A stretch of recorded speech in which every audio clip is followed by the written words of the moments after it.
الحمد لله رب العالمين. الصلاة والسلام على رسوله الكريم وعلى آله وصحبه أجمعين وعلى من تبعهم بإحسان إلى يوم الدين. أما بعد. بواب الباب إمام النووي رحمه الله في كتابه رياض الصالحين باب المحافظة على ما اعتاده من الخير. قال الله تعالى: إن الله لا يغير ما بقوم حتى يغيروا ما بأنفسهم. وقال تعالى: ولا تكونوا كالذين نقضت غزلها من بعد قوة أنكاثا. وقال تعالى: ولا يكونوا كالذين أوتوا الكتاب من قبل فطال عليهم الأمد فقست قلوبهم. வினைத்துக்குரிய அல்லாஹ் அடியார்களே, இன்று பார்க்கக்கூடிய புதிய தலைப்பு 87ஆம் பாடம், வளமையாக செய்து வரும் நல்லவற்றை தொடர்ந்து செய்து வருதல். அல்லாஹு தஆலா நமக்கு நம்முடைய வாழ்க்கையில நன்மையான காரியங்கள் செய்யக்கூடிய வாய்ப்பை ஏற்படுத்தி இருப்பான்.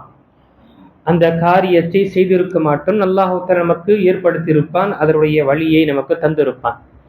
அதை நாம் ஆரம்பித்து விட்டோம் என்றால் அதை தொடர்ச்சியாக செய்வதற்காக நாம முயற்சி செய்ய வேண்டும் என்று அல்லாஹு தஆலா நமக்கு ஒரு வாய்ப்பை கொடுக்கின்றார் என்றால் அதன் மூலமாக நிறைய ஹைருடைய வாசல்களை திறக்கின்றான். அல்லாஹு தஆலா நமக்கு அந்த வாய்ப்பை கொடுத்து விட்டு திரும்பவும் நாம் விட்டு விட்டோம் என்றால் அல்லாஹு தஆலா கொடுத்த நிஅமத்திற்கு நாம் நன்றி கெட்டவர்களாக ஆகி விடுகின்றோம். அப்போ அந்த தலைப்பில் கீழ் வரக்கூடிய வசனங்களும் ஒரு ஹதீஸ் இருக்கு.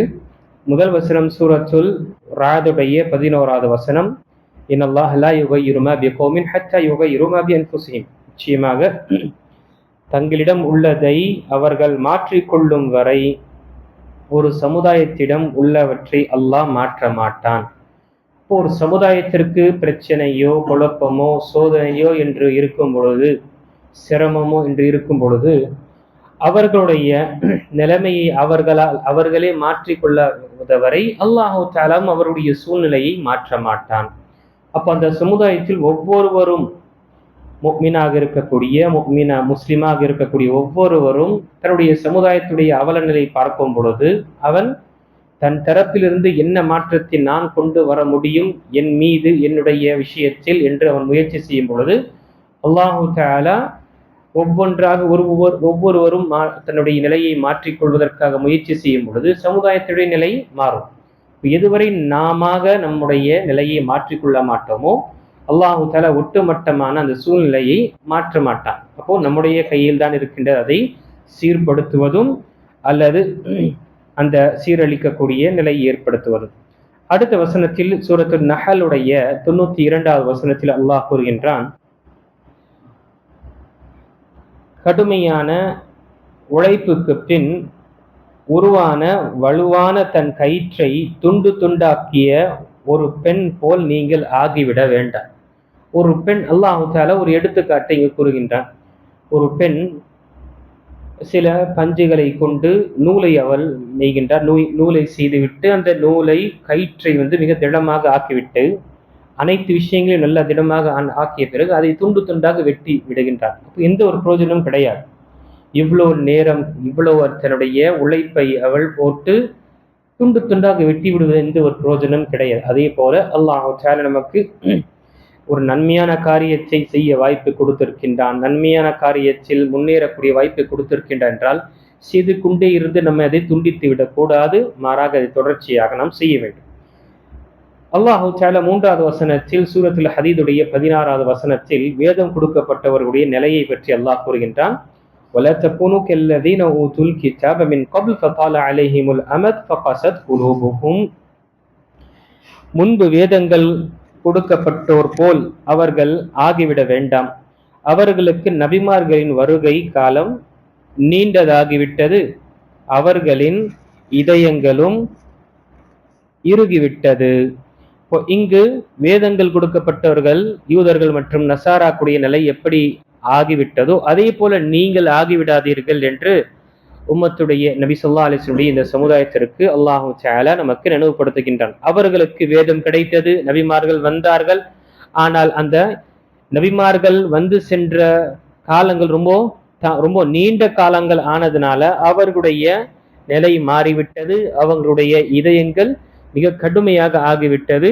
அவருடைய அனைத்து அமல்களும் என்ன முழுமையாக மாறிவிட்டது. அவங்களுடைய எப்படி விட்டு சென்றார்களோ அந்த நபிமார்கள் அந்த நிலையில் இல்லை, மாறாக முழுமையாக உங்களுடைய வாழ்க்கையை அவர்கள் மாற்றிக்கொண்டார்கள். அப்படி நீங்கள் ஆகிவிடாதீர்கள் என்று அல்லாஹ் நமக்கு தெரியப்படுத்துகின்றார்.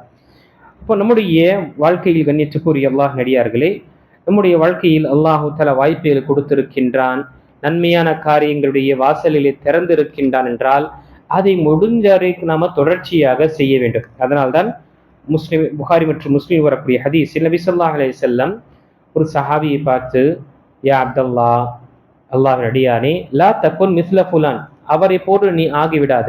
யாரை போன்றவர்? யாரு இரவில் தொழுது விட்டு பிறகு அந்த இரவு தொழுகை விட்டு விடுகின்றாரோ அவரை போல் நீங்கள் ஆகிவிடாதீர்கள் என்று நபி ஸல்லல்லாஹு அலைஹி வஸல்லம் தன்னுடைய சஹாபிக்கு ஒரு உபதேசத்தை செய்கின்றார்கள். சில நாட்கள் நின்று தொழுதார், இரவு தொழுகை, தஹஜ்ஜுடைய தொழுகை தொழுதார், திரும்பவும் விட்டு விட்டார். அப்படி நீங்கள் ஆகிவிட வேண்டாம் என்று நபி ஸல்லல்லாஹு அலைஹி வஸல்லம் உபதேசம் செய்தார்கள். இங்கு நாம நன்மையான காரியத்தில் நாம அதை தொடர்ச்சியாக செய்வதற்காக முயற்சி செய்து கொண்டே இருக்க வேண்டும். அது நஃபிலான தொழுகையாக இருக்கட்டும், அல்லது ரவாத்திபுல் என்று சொல்லக்கூடிய முன்பின் சுன்னத்துகளாக இருக்கட்டும், அதே போல துஹா தொழக்கூடியவர்களாக இருக்கட்டும், அந்த துஹா தொழக்கூடிய விஷயத்தில் தொடர்ச்சியாக செய்ய வேண்டும். முன்பின் தொழக்கூடியவர்களாக இருக்கும் பொழுது அதை தொடர்ச்சியாக செய்வதற்காக முயற்சி செய்ய வேண்டும். அதே போல் அல்லாஹு தஆலா நமக்கு செல்வத்தை கொடுத்திருக்கின்றான். செல்வத்தை கொண்டு நாம மாதந்தோறும் செலவு செய்யக்கூடியவர்களாக இருக்கும் பொழுது நம்முடைய பட்ஜெட்ல இது பள்ளிவாசலுக்கு என்றும், இது ஏழைகளுக்கு என்றும், என்னுடைய தெரிந்தவர்கள், தேவையுள்ளவர்களாக இருக்கக்கூடியவர்கள், அனாதை, இப்படி என்று நாம ஒருவர் செய்யும் பொழுது அடுத்த அந்த மாதமும் அதை செய்வதற்காக, அடுத்த நிலையிலும் அதை செய்வதற்காக முயற்சி செய்வது. எத்தனையோ நாம நன்மையான காரியங்கள், சுத்தம் சதக்காக்கள், தான தர்மங்கள் செய்திருப்போம். அது சிறிதளவாக இருக்கட்டும் அல்லது பெரிதளவாக இருக்கட்டும், அல்லாஹ் அந்த வாய்ப்பை கொடுத்திருக்கின்றான் என்றால் அதை நாம் தக்க வைத்துக் கொள்ள வேண்டும். ஏனென்றால் நன்மையான காரியங்களுடைய வாசல்கள் திறப்பது என்பது நன்மையான விஷயங்களுடைய வாசல்களை அல்லாஹ் நமக்காக திறக்கின்றான்.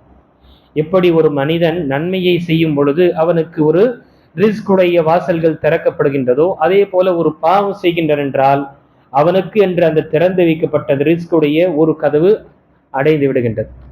அப்போ ஒவ்வொரு பாவங்களாக செய்து கொண்டிருக்கும் பொழுது அவனுக்கு கொடுக்கப்படக்கூடிய ரிஸ்க் என்பது வெறும் நம்முடைய பொருளாதாரம் மட்டும் கிடையாது.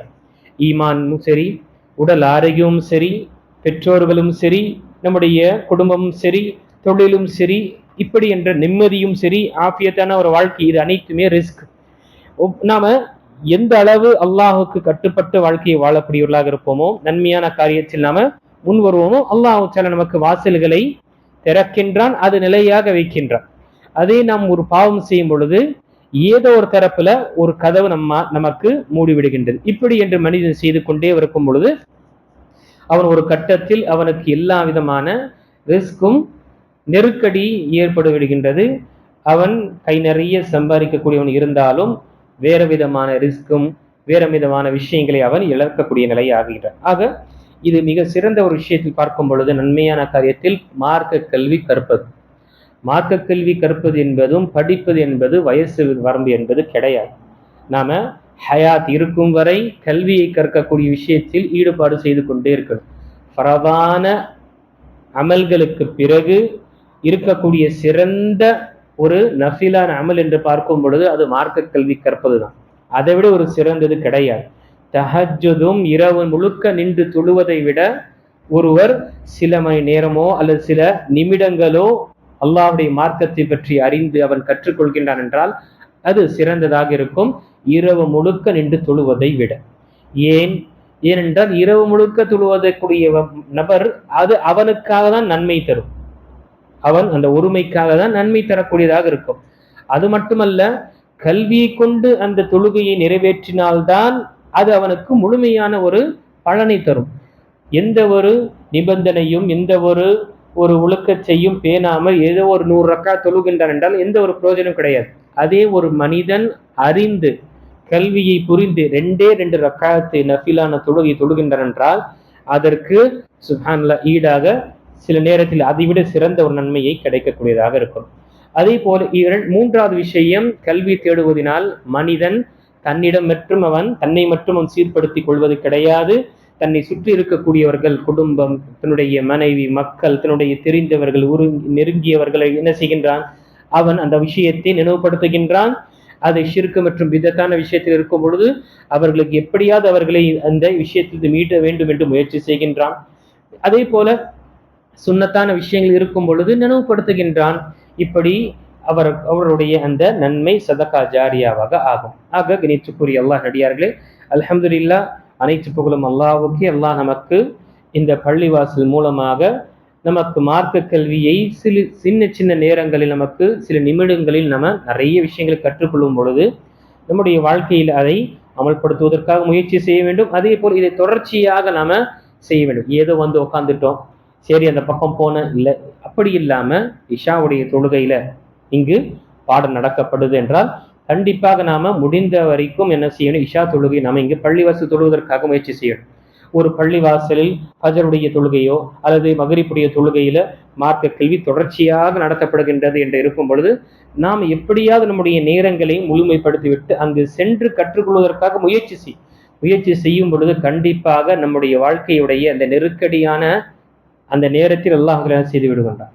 பர்க்கத்தையும் இந்த கல்விக்கு இருக்கக்கூடிய விஷயத்தையும் நாம அல்லாஹ் தஆலா கொடுத்துரும். ஆக சில நிமிடங்கள் ஒவ்வொரு நாளும் நாம் செலவழிக்கும் பொழுது வறுமை நாளில் நாம் செலவு செய்த இந்த நிமிடங்கள் மற்ற விஷயத்தில் செலவு செய்த மணி நேரம் செலவு செய்வதை விட இதில் கிடைக்கக்கூடிய நன்மைகள் பன்மடங்காக இருக்கும். ஆக கல்வி தேடுதலும் கல்வி கற்கக்கூடிய விஷயத்தில் நாம நேரங்களை அதிகமாக செலவு செய்து அதன் பிரகாரம் நாம் அமல்படுத்துவதற்காக முயற்சி செய்ய வேண்டும். அல்லாஹு தஆலா நமக்கு என்னென்ன வாசல்களை, நன்மையான வாசல்களை அல்லாஹு தஆலா திறந்தானோ, நம்மை அதை செய்ய வைத்தானோ, அதை அல்லாஹு தஆலா தொடர்ச்சியாக செய்யக்கூடியவர்களாக அல்லாஹ் நம்மை ஆக்கருவானாக. அல்லாஹு தஆலா நம்முடைய வாழ்க்கையில் இன்னும் நிறைய நன்மையான காரியங்களை செய்யக்கூடியவர்களாக அல்லாஹ் நம்மை ஆக்கருவானாக. பாவங்களை விட்டு நாம் விலகி அல்லாஹு தஆலாவுக்கு கட்டுப்பட்ட ஒரு வாழ்க்கை வாழக்கூடியவர்களாக அல்லாஹ் என்றென்று நமக்கு ஏற்படுத்துவானாக. ஆமீன். வாஹிரு தஅவானா அல்ஹம்துலில்லாஹி ரப்பில் ஆலமீன்.